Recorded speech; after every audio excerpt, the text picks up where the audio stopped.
Eu sou psicóloga há 10 anos e no vídeo de hoje vamos conversar sobre quando a terapia é mal conduzida.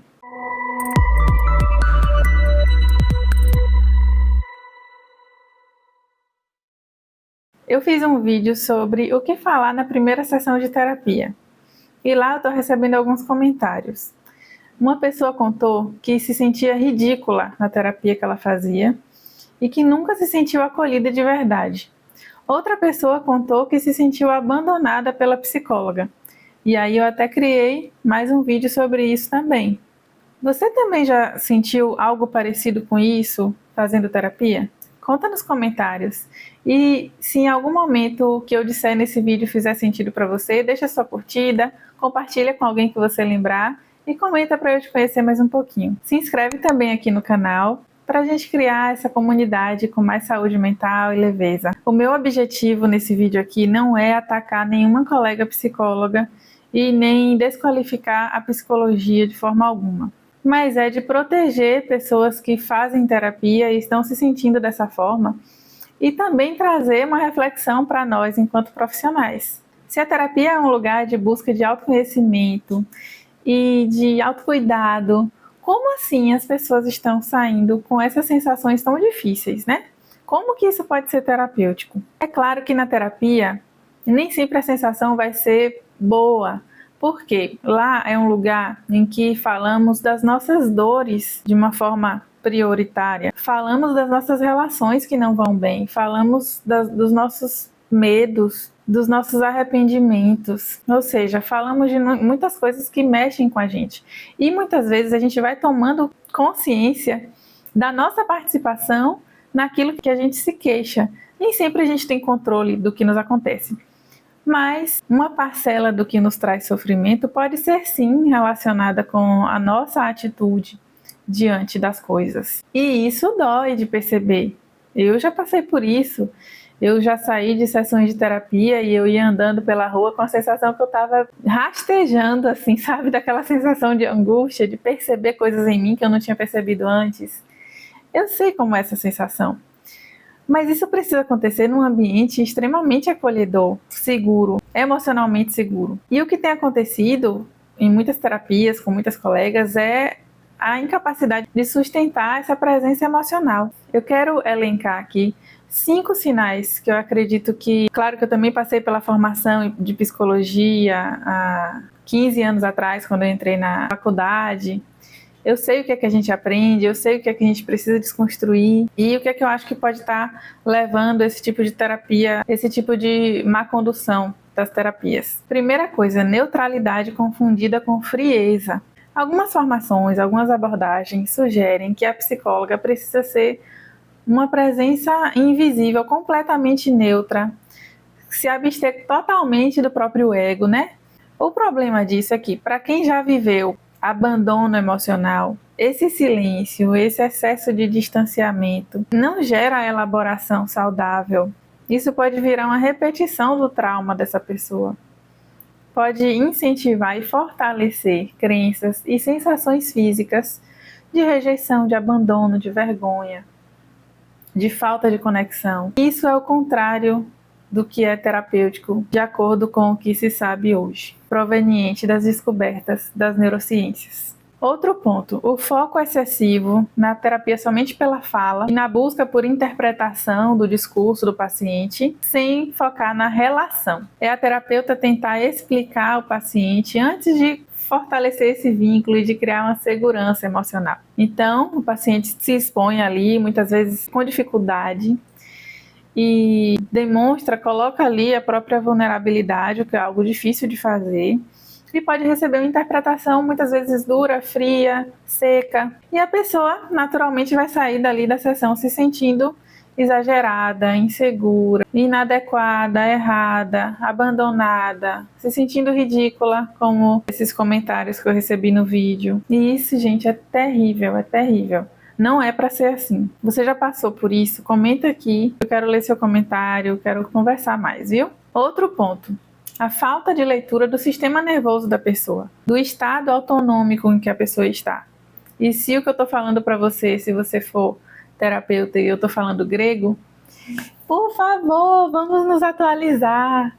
Por que não nos atualizar em teorias que estão sendo tão fortemente comprovadas? Eu estou falando de teoria do apego, de teoria polivagal, de neurociência do trauma. E se você nunca ouviu falar delas ou ainda não está familiarizado, eu sugiro muito, independente da sua abordagem, que você possa buscar entender do que eu estou falando aqui. A paciente pode estar em colapso nervoso, pode estar hiperativada, pode estar dissociada, e a condução ali da terapia pode continuar cognitiva, distante, buscando interpretações ou buscando aliar o que a paciente está trazendo com a teoria, mas nem sempre técnica é terapêutico.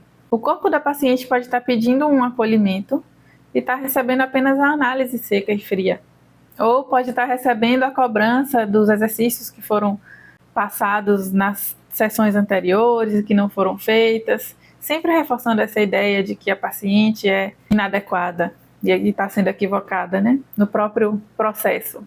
Outro ponto, a ausência de validação emocional básica.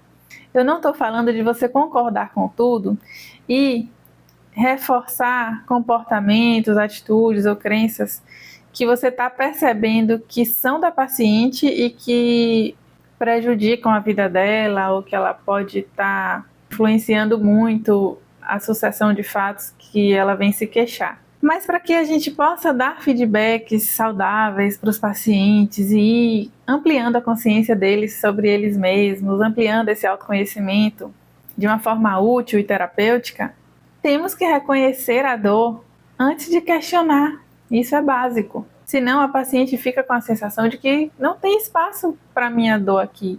Eu não estou recebendo o amparo que eu preciso. Eu sinto que eu não posso falar de tudo com essa psicóloga, porque ela não está me dando muito espaço, ela está sempre sendo muito direta comigo. E eu quero que a psicóloga me diga as coisas, me diga o que ela está vendo, ou me faça perceber. Mas a minha dor precisa ser considerada, validada, amparada primeiro. É assim que o meu corpo vai ficar em condição de assimilar alguma coisa. E o último ponto que eu vou mencionar é quando os limites são mal manejados. Eu sei que muitas vezes, a depender do perfil de cada paciente, e aí até relacionando também com aquela resistência, muitas vezes natural, né, comum que acontece com algumas pessoas, porque justamente existe o desejo de fazer terapia, de aprender mais sobre si, mas isso também envolve sentimentos que muitas vezes são difíceis de lidar. E aí as pessoas às vezes têm uma certa resistência, então podem atrasar ou podem ficar desmarcando muitas sessões. A gente precisa comunicar os nossos acordos, o que funciona bem para os dois lados, né? Porque nós, enquanto profissionais, também precisamos sentir que o trabalho ali está sendo mútuo e não de uma via só, enfim. Mas se a gente pensar em encerramento abrupto de sessão ou de acompanhamento, como uma pessoa comentou no meu vídeo, que simplesmente a psicóloga encerrou e ela se sentiu abandonada, porque ela ainda tinha coisas importantes que ela queria tratar em terapia. Então, esse encerramento abrupto, sem uma checagem emocional, sem um fechamento adequado, para alguém com histórico de rejeição, de feridas, isso pode gerar, sim, a sensação muito forte de vergonha, de abandono, de uma forma que está muito distante de ser terapêutico. Na minha opinião, esse tipo de coisa atualmente já é inaceitável, porque já temos estudos sólidos mostrando que a relação terapêutica é a principal fonte de cura e não a técnica isolada. Os traumas, as dores, aquilo que a pessoa vem em busca de melhora na terapia, não está só na fala, não está só no campo cognitivo nem comportamental, mas está no corpo. O corpo aprendeu padrões, desenvolveu padrões de sobrevivência e é no corpo também, além, claro, da parte cognitiva, das crenças, da fala, de como a pessoa entende a própria história, é aliar as duas coisas, não é excluir, mas o corpo precisa reaprender padrões saudáveis de convivência e de como estar no mundo. Então, a segurança emocional que a terapia precisa trazer, até para ser um lugar em que a pessoa vivencia aquilo para poder ir trazendo, né, para os outros campos da vida, é um pré-requisito, não é um bônus, não é opcional sermos psicólogas que reforçam traumas. Não faz o menor sentido. O que você acha do que eu estou falando? Você discorda, concorda? Deixa nos comentários para a gente conversar mais. E, pensando nessas pessoas que deixaram esses comentários no meu vídeo, essa sensação de vergonha, de abandono, não curam nada, só silenciam, só distanciam a pessoa e reforçam padrões disfuncionais do universo emocional delas. As abordagens contemporâneas, informadas para o trauma, que consideram o sistema nervoso, como na teoria polivagal, que consideram a teoria do apego, deixam muito claro que sem corregulação não há processamento profundo e reconfiguração emocional que tornem o nosso trabalho terapêutico mais robusto, principalmente a longo prazo, na vida dos nossos pacientes. Então, se a terapia faz a pessoa se sentir pequena, ridícula, abandonada, algo está falhando e não é a paciente. O desconforto pode fazer parte do processo terapêutico e merece essa corregulação, esse amparo, essa segurança relacional. Mas o desamparo emocional não pode fazer parte do relacionamento terapêutico.